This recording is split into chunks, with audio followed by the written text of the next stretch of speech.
This week you're going to be trying out some new ideas for messy play. So this is always one of those topics where parents are either like, or yay, can't wait to get started. It can feel a bit daunting because the title messy play kind of suggests that you're going to end up in a complete mess with a lot of tidying up to do at the end of it. But messy play refers to lots of ideas, which I'll get to later in the video. But it's just a great way of children developing lots of skill sets. So not only are they developing their sort of hand-eye coordination and fine motor skills, but there's lots of language comes through in their play, lots of cognitive learning going on. So that's sort of awareness of things around them, knowledge of the world around them and the things that are in the world around them. And it's really the beginnings of STEM learning. So STEM learning stands for science, technology, engineering and mathematics. And in messy play, there's lots of investigation going on. So it really is a brilliant way for kids to learn and develop lots of areas in the brain and be exposed to new things. So one thing I want you to think about when you're thinking about messy play activities that you're going to embrace is when you provide whatever it is, try to resist the temptation of showing them what to do with it. So what we're looking for is providing new materials to work with and new play, but letting them investigate in their own way, whichever way their mind takes them. So in some instances, if you might want to get paints out to do finger painting, it might be an idea in summer. Certainly you could go outside in the garden and just have them strip down to their nappy, swimsuit, whatever, and there will be the temptation for them to start painting themselves because that's all just part of their investigation. And we want to do that. We need to set some boundaries, but we do want them to really get going and really investigate in whichever way they want to. So when I say set boundaries, try also to resist the temptation of saying we're not going to do this, we're not going to do that, because as soon as you say to a small child, we're not going to throw this, what's the first thing that comes into their head? I want to throw it.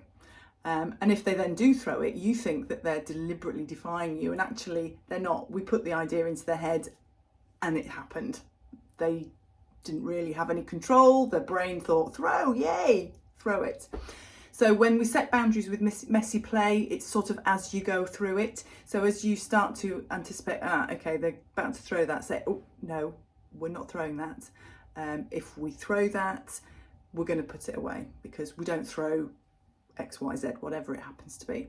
So that's the way that we're going to be setting boundaries with the messy play. Allow them to investigate, and as things arise from their play that might be potentially a bit hazardous, dangerous, or something you don't want, painting on the wall, we say no. Firmly, not crossly or with any anger, just a firm no, we're not doing that. And if that happens, we'll have to put it away. And if you say you're going to put it away, if they do something, you have to follow it through if they do it. Okay, so really have fun. Try not to get too het up about the mess. It's going to be tricky for some people, but really it is just such a fantastic way for the children to experience new things.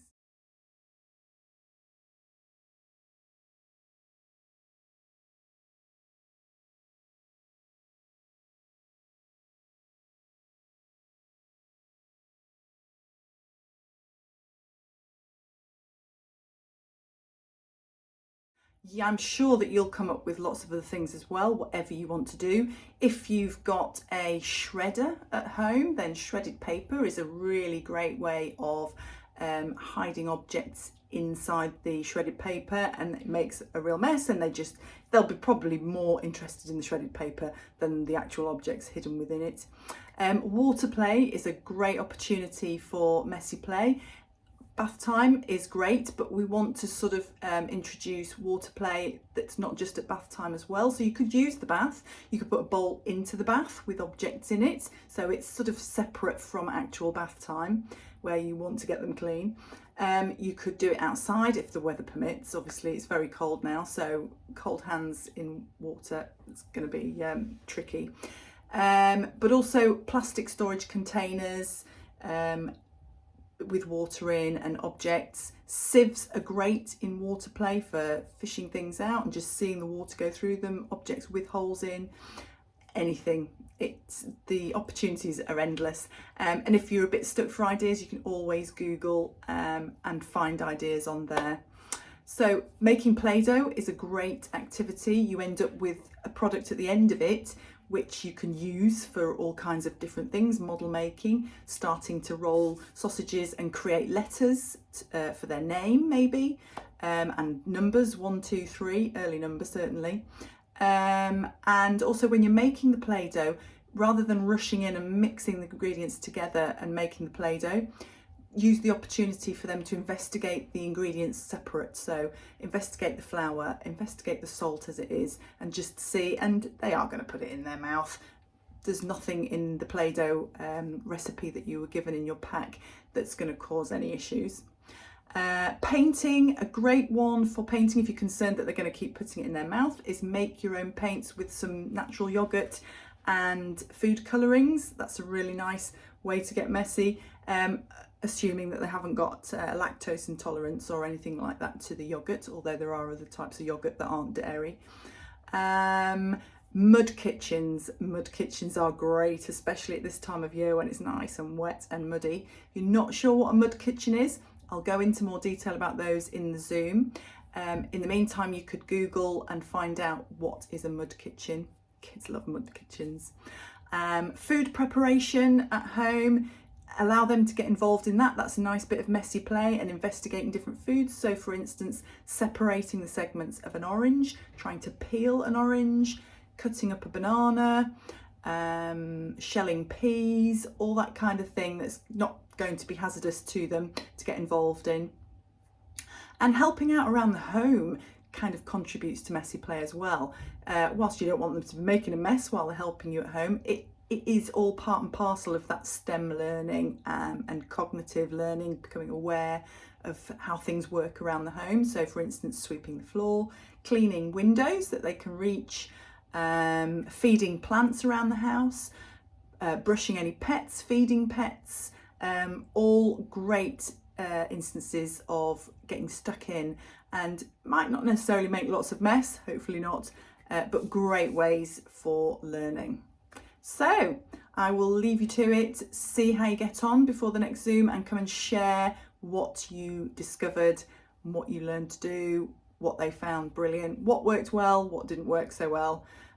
We'll see you in the next Zoom.